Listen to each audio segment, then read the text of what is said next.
Salut, c'est Anne Arteris. Aujourd'hui, j'ai envie de te parler d'un nouveau sujet qui est la colère. Alors, il y a 3 situations, qui sont venues à moi ces derniers temps avec, des personnes qui me parlaient de la colère sous différentes formes et donc je me suis dit: «Bah, tiens, je vais faire une vidéo là-dessus». C'est vrai que ça peut être intéressant pour plus de monde. Hem, la première situation, c'est une personne qui me disait: mais tiens, c'est vrai, moi, il y a des fois où la colère, elle me submerge complètement et généralement, ça arrive quand, je n'ai pas dit quelque chose et je ne me suis pas positionnée.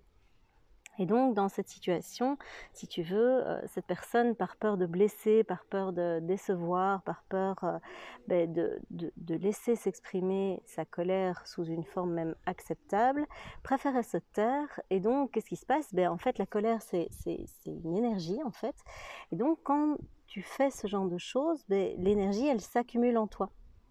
Et donc, c'est un petit peu comme si tu avais un vase à l'intérieur de toi ou un récipient, on va prendre un récipient, voilà, qui est vide et à chaque fois que tu vas avoir une émotion, que ce soit la colère ou autre chose, ton récipient, il va se remplir un petit peu plus. Et donc ça peut se remplir relativement vite ou pas, ça dépend de la quantité d'énergie, dont il s'agit et la façon dont tu peux vider ce récipient, j'en parle dans mon livre, la référence est juste ici en dessous si ça t'intéresse. La façon de vider ce récipient, c'est de pouvoir exprimer, cette émotion avant que ça ne prenne des proportions beaucoup trop grosses. Parce que si tu veux, dans le processus, au plus ton récipient va augmenter, enfin va se remplir, au plus, la quantité d'énergie qui va être dedans va être grande et à un moment, il suffit d'une petite goutte pour que, le système de, comment comment dire? Ouais, c'est un système de protection fasse que le récipient se vide d'un coup, sinon cette quantité d'énergie, elle te submergerait complètement. Et donc, qu'est-ce qui se passe? C'est que la personne qui va arriver avec un petit truc et on en discutait avec cette personne, c'est souvent un truc mais qui a rien à voir et qui est tout petit, qui est 3 fois rien. En fait, elle va se le prendre dans la figure, mais façon, tsunami émotionnel et ce qui se passe après, c'est que, quand ça t'arrive, souvent, tu t'en veux parce que tu te dis: «Mais enfin, c'était pour une bêtise, c'était pour une broutille, je me suis énervée, j'ai complètement, incendié cette personne et c'est pas ce que je voulais» et donc quelque part la colère se retourne contre toi après. Et donc l'idée, dans ce genre de cas, c'est de pouvoir dire ce que tu as à dire sous une forme qui est encore acceptable en le faisant le plus tôt possible. C'est-à-dire que s'il y a quelque chose qui te déplaît, s'il y a quelque chose qui te froisse, s'il y a quelque chose que tu souhaites partager avec la personne, fais-le avant que ton niveau d'énergie, ton niveau de colère ne soit trop grand parce qu'une fois que ton niveau est trop grand, ça va sortir en vrac, ça va sortir n'importe comment. La colère est vraiment une énergie de mouvement et donc le mouvement, comment dire, si tu n'interromps pas le mouvement en exprimant simplement ce que tu as à dire tant qu'il en est encore temps, le mouvement va s'amplifier et puis d'un coup, ça va se déverser sur l'autre. Et donc moi, ce que je peux te recommander, c'est que si tu repères quelque chose que tu souhaites dire à quelqu'un, essaye de le faire de toi à toi-même avant, de pouvoir vraiment identifier ce que tu souhaites partager avec cette personne et surtout la raison pour laquelle tu souhaites le partager. Quelle est l'attente qu'il y a là derrière? Parce que souvent quand on veut partager quelque chose, et en particulier en ce qui concerne la colère, il y a une attente derrière. Identifie quelle est l'attente pour pouvoir voir si cette attente, elle est, comment dire, elle est réaliste et quelque part, est-ce que l'attente appartient à l'autre? Est-ce que c'est à l'autre de le remplir ou est-ce que c'est quelque chose qui t'appartient, que tu n'as pas vraiment envie de prendre en charge, dont tu n'as pas vraiment envie de prendre la responsabilité et que tu vas faire porter à l'autre? C'est pas pareil. Du coup, vérifie bien qu'est-ce que tu attends de la part de l'autre. Est-ce que c'est un de tes besoins que tu dois remplir toi ou est-ce que c'est quelque chose que voilà, tu souhaites que la personne modifie simplement pour améliorer vos relations? Dans le cas où ta colère est déjà beaucoup trop grande par rapport à une situation ou à une personne, moi ce que je te recommande, c'est vraiment de t'arranger pour vider cette colère. Alors, l'idée, donc c'est vraiment de ne pas la déverser sur quelqu'un. Tes émotions n'appartiennent qu'à toi. Tu n'as pas à projeter ça sur les autres, tu n'as pas à éclabousser les autres avec tout ce qui se trouve à l'intérieur de toi. Et donc, trouve le moyen de déverser cette colère, que ce soit physiquement en faisant une activité qui va te défouler, mais vraiment physiquement. Tu peux aller courir, tu peux faire du sport, tu peux, je disais dans une autre vidéo, taper dans un matelas si tu veux. Voilà, mais déverse cette colère, mais extérieurement. Tu peux aussi, alors ça c'est au niveau plus énergétique, remettre cette colère à la terre. Donc c'est vraiment un moment te poser et pouvoir t'ancrer, que ce soit avec un arbre, que ce soit vraiment dans une position plus méditative, bien que si tu sois déjà haut en colère, ça va être très compliqué de te mettre là-dedans, mais pourquoi pas. Moi, ce que je fais parfois, c'est je m'assieds au sol, je me mets à pieds nus et vraiment, je pose l'intention que toute cette colère retourne à la terre et soit recyclée dans quelque chose qui soit bénéfique pour tous. Et donc, voilà, ça dépend un petit peu de quoi il s'agit, mais souvent, pour moi, ça fonctionne. Alors, de nouveau, prends ce qui te convient, prends ce qui te parle et expérimente. Comme d'habitude, je prétends pas détenir une solution, il faut vraiment que tu testes ce qui est bon pour toi.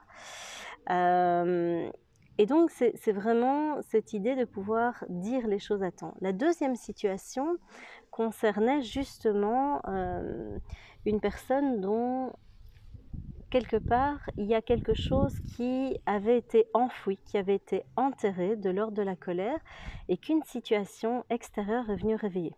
Donc cette personne m'a dit que elle avait regardé une vidéo qu'il avait mise dans une colère, mais de dingue. La colère est montée mais, de 0 à 1000 en 3 secondes.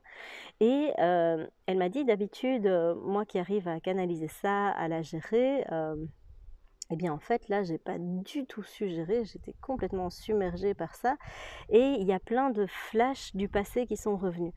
Et donc en fait cette personne faisait référence à une situation de trahison qu'elle repérait pour une personne de son entourage à qui elle tient énormément, et cette situation de trahison qu'elle voyait de l'extérieur a réveillé une situation de trahison qu'elle avait elle-même vécue. Et donc, c'est ça que c'est venu réveiller. Donc, si tu te retrouves dans ce genre de situation, en fait, on est dans autre chose. C'est que quelque part, quelque chose d'extérieur vient libérer cette fameuse quantité d'énergie qui est liée à une blessure et qui remonte à la surface pour pouvoir être libérée, qui remonte à la surface pour pouvoir être vue et quelque part que ce schéma répétitif dans lequel on boucle puisse être nettoyé et puisse être libéré. Et donc, effectivement, quand ça se libère, la quantité d'énergie libérée, elle peut être assez importante. Et donc, par rapport à ça, de nouveau, c'est la même chose. Ne déverse pas ta colère sur les autres, mais vois simplement cette quantité d'énergie qui peut être assez impressionnante quand elle se libérer, et simplement accueille-la. Accueille-la, parce que si tu la bloques, si tu te dis « Ah ben non, je ne devrais pas mettre en colère, ça ne va pas du tout », voilà pour la première situation. Aussi, une fois que tu te juges, une fois que tu critiques ce qui est en train de se passer en toi, tu bloques le processus et donc la libération ne peut pas avoir lieu. Et donc ici, l'idée, c'est vraiment de laisser le processus se passer. Donc tu vas voir des choses qui viennent du passé, tu vas peut-être voir que ça te blesse à nouveau, ça va peut-être de nouveau te faire souffrir, ça va peut-être t'énerver très très fort, et en fait c'est vraiment pour que tu puisses nettoyer cette situation. Normalement une situation, quand elle est nettoyée, quand voilà, ce que tu as vécu n'est plus lié à une blessure, tu vas juste constater que cette situation fait partie de ton histoire, elle fait partie de ton passé, et tu vas la considérer au même titre que d'autres événements qui t'ont appris des choses, qui sont des leçons, qui sont des apprentissages, mais ça ne va plus être lié à de la souffrance. Si tu vois qu'il y a des émotions très fortes qui sont liées, de la colère, de la tristesse, de la peur ou une grande souffrance, c'est clairement qu'il y a une blessure encore en dessous. Et donc, quelque part, la colère, là, elle vient en amie, mais de toute façon, j'ai envie de dire, c'est une messagère, elle vient juste te délivrer une information, te délivrer un message pour que tu puisses avancer, pour que tu puisses évoluer. Donc en fait, de toute façon, c'est toujours une amie. Mais là, encore plus, elle vient te dire, tiens, là, regarde, il y a une blessure, il y a quelque chose à libérer, il y a une quantité d'énergie là qui a été emprisonnée et qui apparaît pour que tu te libères d'un schéma qui te fait souffrir. Donc regarde tout ce qui dans cette nouvelle situation te rappelle l'ancienne et laisse simplement remonter. Accueille ce qui vient. Donc accueillir, de nouveau, je répète, ce n'est pas retourner la colère contre toi ou la projeter sur quelqu'un, même énergétiquement. Si tu projettes quelque chose sur quelqu'un en te disant que tu en veux à cette personne, en pensant très fort à elle, etc., tu lui projettes de la colère sur un plan énergétique, ça va te revenir dans la tronche. Donc ne fais pas ça vraiment. Pour accueillir une émotion forte comme de la colère, c'est vraiment juste te mettre dans une position d'observateur. Alors, c'est pas forcément facile, mais c'est jouable. C'est vraiment, ne laisse pas ton mental, ne laisse pas ton ego à ce moment-là te dire que c'est la faute de l'autre. À partir du moment où tu pars dans c'est la faute de l'autre, c'est la faute de machin, ta colère va partir vers l'extérieur et donc ça ne va servir à rien quelque part.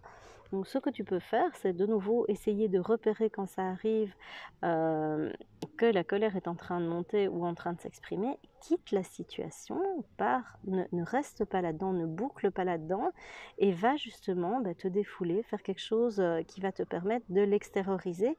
Ça ne veut pas dire passer mentalement à autre chose, ça ne veut pas dire censurer ce qui est en train de remonter, mais tu vas laisser remonter les souvenirs, tu vas laisser remonter l'émotion, tu vas laisser remonter la souffrance et tu vas la décharger en même temps.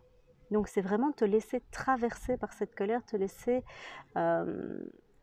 habiter par cette colère et la remettre à la terre, la remettre dans une activité qui va te défouler pour éviter que ça se déverse